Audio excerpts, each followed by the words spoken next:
اسلام آباد میں news conference سے خطاب کرتے ہوئے پیپلز پارٹی کے سینئر رہنما رحمان ملک کا کہنا تھا کہ کشمیر میں بھارت کی جانب سے ظلم و ستم کی نئی داستان رقم کر دی گئی۔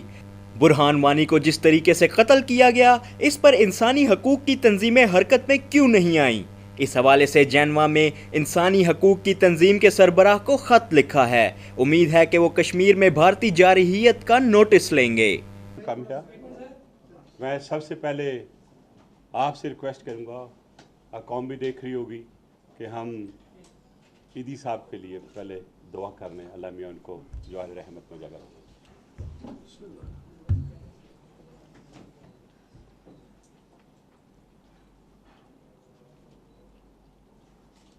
صابری صاحب کے لیے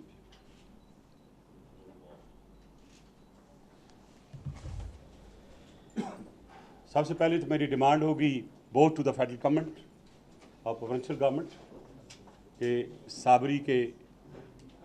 ایک اتنے اچھے ہمارے پاکستانی محب وطن قوال کو جس طریقے سے شہید کیا گیا، ان ظالم قاتلوں کو پکڑ کر کیفے کردار تک لے جانا چاہیے۔ آج آپ کو میں نے تکلیف دی، کافی دنوں کے بعد ہم نے پاکستان اوورسیز چیپٹر کی میٹنگ کال کی، جس میں ہم نے ریویو کیا اور جو کچھ اپوائنٹمنٹس کی تھی ان کو کچھ ریگولائز کیا، اور ساتھ ساتھ کیونکہ میں 2 ہفتے باہر رہ کے آیا ہوں آپ کے سامنے، سارے کے تقریباً ہمارے چیپٹر ان سے ملا، میں جو پریزیڈنٹ بھی ہیں اوورسیز پاکستانی جو کمیونٹی، ان سے بھی ملاقاتیں ہوئیں۔ 3 مطالبات انہوں نے دیے جو کہ میں آپ کے تھرو منسٹری آف انٹیریئر کو بھی اور جو بھی ارباب اختیار ہیں ان کو کہوں گا کہ اس پہ عمل کریں۔ ایک POC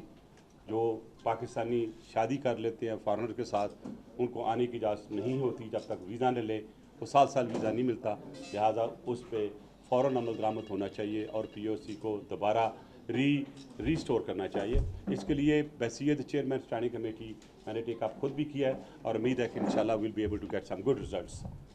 سیکنڈ، جرمنی میں ڈول نیشنلٹی جو تھی، ظاہر ہے اجازت نہیں تھی، لیکن 1 سال پہلے جرمن کی حکومت نے فیصلہ کیا کہ وہ بچے جو پاکستان کے یعنی یہاں سے تعلق ان کے والدین کا 21 سال کی عمر میں ان کو ڈول نیشنلٹی انہوں نے اجازت دے دی، لہٰذا ڈول نیشنلٹی انہوں نے اجازت دے دی لیکن وہ پاکستان میں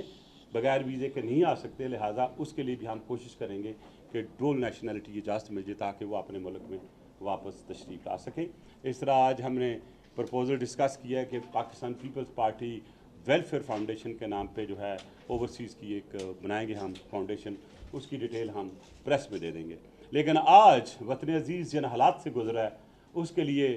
کچھ نیشنل ایشوز ہیں جس پہ میں بات کرنا چاہوں گا، اور سب سے بڑا ایشو اس وقت میں پہلے جو لانا چاہتا ہوں وہ کشمیر پہ جو بربریت ہو رہی ہے، جس انداز سے قتل و غارت کر رہا ہے انڈین فورسز، اس کو کنڈیم بھی کرتا ہوں اور یہ بھی پوچھنا چاہتا ہوں پرائم منسٹر مودی سے کہ تم کس قسم کے انسان ہو کہ تمہاری نظروں کے سامنے کل تک 30 لوگ شہید ہو چکے ہیں، 300 لوگ زخمی ہوئے ہیں، آج تک تمہارے کانوں میں جوں نہیں رہیں گی۔ آخر مجھے بتائیں، آپ ہمارے پرائم منسٹر صاحب کو تو یہ کہہ دیتے ہیں کہ یہ آپ کا انٹرنل معاملہ ہے، لیکن یہ مجھے بتائیں کہ جس شہر میں، جس علاقے میں اور اس ہیڈ کشمیر میں ایک ڈسپیوٹڈ علاقے میں اتنے لوگ شہید ہوتے ہیں تو پاکستان کیا پوری دنیا خاموش نہیں رہ سکتی؟ اس کے اوپر آج میں نے ایک خط لکھا ہے جو اس وقت میرا خیال ہے کہ شاید حکومت کو لکھنا چاہیے تھا، شاید ان نہیں لکھا، لیکن میں نے فیصلہ کیا ہے۔ یہ ظاہر ہے ایک ایسی چیز ہے جس کو ہمیں اگنور نہیں کرنا چاہیے۔ جو ہائی کمشنر ہیں